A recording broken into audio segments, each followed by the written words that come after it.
This first prospecting mission brought us to the dusty bins of Goodwill by the pound. The first item we found was some sort of robotic serpent head. You can see the battery well there. It holds 2 AA batteries. My idea was to cover it in some sort of texture paint and make it look like stone and work it into this like temple, make some sort of temple of set, kind of snake temple thing. And then I always look out for these cars. They're called green toys. They're about the right scale for 28mm. If you just take those big cartoony wheels off, you can use them as vents, like air vents or fans or something for a building. But if you pop the shell off, you get this decently detailed lower half. If you just work that into some dirt and gravel, it would make a pretty cool wreck. And the body, the hull of the car as well, will work really well with your Warhammer miniatures. This little soda dispenser, it's probably 1/12 scale, so something like a G.I. Joe, so it wouldn't work as a soda machine, but anything that looks mechanical that you can work into a structure, you add some hoses and wires to it. And then things like Legos I'm always on the lookout for. Check out this little bottle. Imagine adding some rivets and things to the bands there. It could be a fuel tank, a water tank. The top there could be some little joint for a hose or something, or a wire to come from.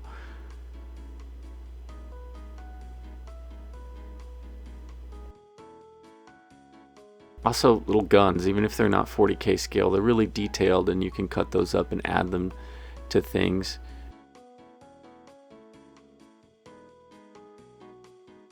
Things like this, like grates, it would be difficult to make if you were to just make it out of sticks. I got a ton of dice from this haul. That's probably the biggest thing that I got from this. These little brown dice, all these red and white D6.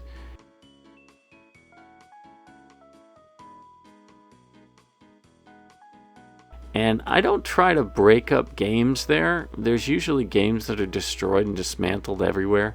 And so I'll just pick up loose dice that I see. And dice like this, they have a bunch of weird stuff on them, like nouns or whatever. Maybe you could use it for some sort of storytelling, but I would just paint them and use them as crates. So you could put a little rivet on top and it would look like some sort of water tank or something. There's one cool dice that's got different colors on the sides. Maybe you could use that for some role-playing element, like you find items and find out, I don't know what color these clothes are or whatever. Just use your imagination. You look at all these different D3s and D12s and all kinds of stuff there. Some of them made me think that they came from older games. And I'm not a dice expert, but if you look at some of the letters on some of them, especially the yellow and the white ones, they just look like they're, I don't know, they just look older. They look like older dice. If anybody does know anything about dice or these dice, just let me know in the comments.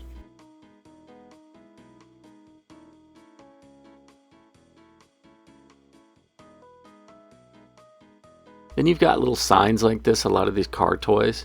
It can be a little billboard. It can be a warning sign. Check this out. One of the coolest things I found there. If that doesn't scream 40K, I don't know what does. It's like a garage door with an angry skull worked into it. I was really excited when I found this. And then these crates are just about the right scale. They could easily be loot tokens or something like that. That red box came from the back of a little train toy. And then these, I just want to give you some scale about how big they are.